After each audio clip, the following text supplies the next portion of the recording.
Hi. Hit the third case സിനിമ കണ്ടിട്ട് ഇപ്പം ഞാൻ വന്നിട്ടുള്ളൂ. സോ നമുക്കതിന് റിവ്യൂലോട്ട് കിടക്കാം. Welcome to I am.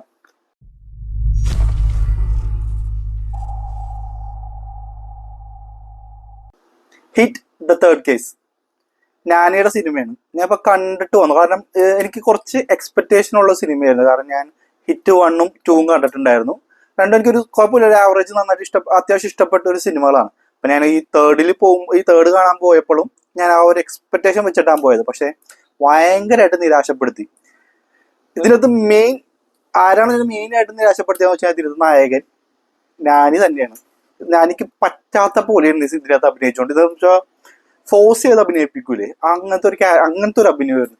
സ്റ്റോറിക്കാണെങ്കിൽ ഒരു പവർ ഇല്ല എന്ന് വെച്ചാൽ ഇത് ഫുൾ ആക്ഷൻ മൂവിയാണ്. പക്ഷെ ഇതിനകത്ത് ആക്ഷൻ കാണാൻ നമുക്ക് ആക്ഷൻ എന്ന് പറയുമ്പോൾ തന്നെ കാണുമ്പോൾ നമുക്ക് രോമാഞ്ചം അങ്ങനത്തെ കാര്യങ്ങളൊക്കെ ഉണ്ട്. ഒന്നുമില്ല, വെറുതെ കുറെ പേര് അടിക്കണത്. ഇത് ചിലവർ പറയണ്ടായിരുന്നു മാർക്കോക്കുള്ള ഒരു അടിയാണ്, അങ്ങനത്തെ ഒരു സിനിമയാണ്. എവിടാ മാർക്കോ എവിടെ കിടക്കണം, ഈ സിനിമ എവിടെ കിടക്കണം? ആക്ഷനൊക്കെ അങ്ങനെ. എനിക്ക് ഇതിനകത്ത് പോസിറ്റീവായിട്ട് പറയാനുള്ള ഒരു കാര്യമുള്ളൂ, ഇതിനകത്ത് 2 ക്യാമിയോ ഉണ്ട്. ആ ക്യാമിയോ മാറ്റി വെച്ച് കഴിഞ്ഞാൽ ഈ സിനിമയിൽ ഒന്നുമില്ല. ലാസ്റ്റത്തെ ക്ലൈമാക്സിൽ കുറച്ച് ഫൈറ്റ് കൊള്ളാം, അല്ലാതെ വേറെ ഒന്നുമില്ല. ഫൈറ്റ് സീനറി ഒന്നുമില്ലാണ്ട് ഇതിന് ബസൂക്കൊക്കെ കൊണ്ടുവന്നിട്ടുണ്ട്. ബസൂക്ക വെച്ചിട്ട് വെടിവെച്ചിട്ടുണ്ട്. ഒരു ഓലപ്പടക്കം എടുത്ത് പൊട്ടിക്കുന്ന ഫീലൊക്കെ ഉള്ളു. ബസൂക്കൊക്കെ ഒരു വില കൊടുക്കാത്ത പോലെയൊക്കെയാണ് സിനിമ. എന്നുവെച്ചാൽ ഒരു സിനിമ സ്റ്റാർട്ട് ചെയ്ത് കുറച്ച് കഴിയുമ്പോൾ എനിക്ക് ഉറക്കാൻ പറ്റും. കാരണം ഒരു സിനിമ കാണുമ്പോൾ നമുക്കൊരു അതിനകത്തുള്ള നമ്മൾ എന്റർടൈൻമെന്റ് ചെയ്യിപ്പിക്കണമല്ലോ. എന്റർടൈൻമെന്റ് എന്ന് പറഞ്ഞ സാധനം ഇല്ല. രണ്ടാമത്തത് ഞാൻ പറയാന്ന് വെച്ച് കഴിഞ്ഞാൽ ഇതിന്റെ മലയാളം ഡബിങ് ആണ്. ഞാൻ മലയാളം ഡബ് ചെയ്താണ് കണ്ടത്. പക്ഷെ ഒരു രക്ഷയില്ല. കാരണം ലിപ്സിംഗിങ് അങ്ങനത്തെ കാര്യങ്ങളൊന്നും അല്ല ഇതിനകത്ത്. ഒരു നിർബന്ധിച്ചിട്ട് ആൾക്കാർ നമുക്ക് പുറത്തി പോകുന്ന ഒരാളെ പിടിച്ചിട്ട് ഡബ് ചെയ്യിപ്പിച്ച് എങ്ങനെ ഇരിക്കും, അങ്ങനത്തെ ഒരു ഇത്.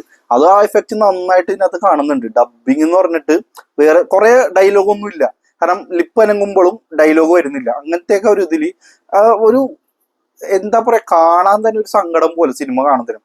ഞാനിനെ കണ്ടിട്ട് എന്താ ഞാൻ പറയുന്നത്, എനിക്ക് ഇഷ്ടപ്പെട്ട ഒരു നടനാണ് ഞാൻ. ആ നാനിനെ കൊണ്ടുവന്നിട്ട് ഇതിൽ കൊണ്ടിട്ടിട്ട് പറ്റുന്നില്ല നാനിനെ കൊണ്ട്. കാരണം ഇതിനകത്ത് അഭിനയിക്കണം.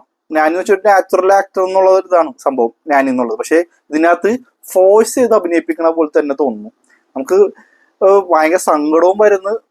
എങ്ങനെയെങ്കിലൊക്കെ അറിയുമ്പോൾ ഫസ്റ്റ് ഹാഫ് എനിക്കൊരു വക ഓർമ്മയില്ല. കാരണം സിനിമ തിയേറ്ററിൽ നിന്ന് ഇറങ്ങി ഇവിടെ എത്തിയപ്പോൾ പറയണം എന്നുള്ള രീതിയിൽ കുറച്ച് കാര്യങ്ങൾ കുറച്ച് ഇവിടെ ഫസ്റ്റ് ഹാഫ് എനിക്കൊരു ഓർമ്മയില്ല. അത് എനിക്ക് പോസിറ്റീവാണോ നെഗറ്റീവാണെന്ന് അറിയില്ല. കാരണം ഈ സിനിമ ഇന്നിപ്പോ കണ്ടുകഴിഞ്ഞാൽ നാളത്തേക്ക് മറന്നു. കാരണം അങ്ങനത്തെ ഒരു സിനിമയാണ്. എന്റെ അഭിപ്രായം ഇതാണ്. എനിക്ക് സിനിമ ഒട്ടും ഇഷ്ടപ്പെട്ടില്ല. സോ നിങ്ങളുടെ അഭിപ്രായം എന്താണെന്ന് വെച്ചാൽ എന്റെ അടുത്ത് പറയാം. സോ വീഡിയോ ഇഷ്ടപ്പെട്ടെങ്കിൽ ലൈക്ക് ആൻഡ് സബ്സ്ക്രൈബ്. ബൈ.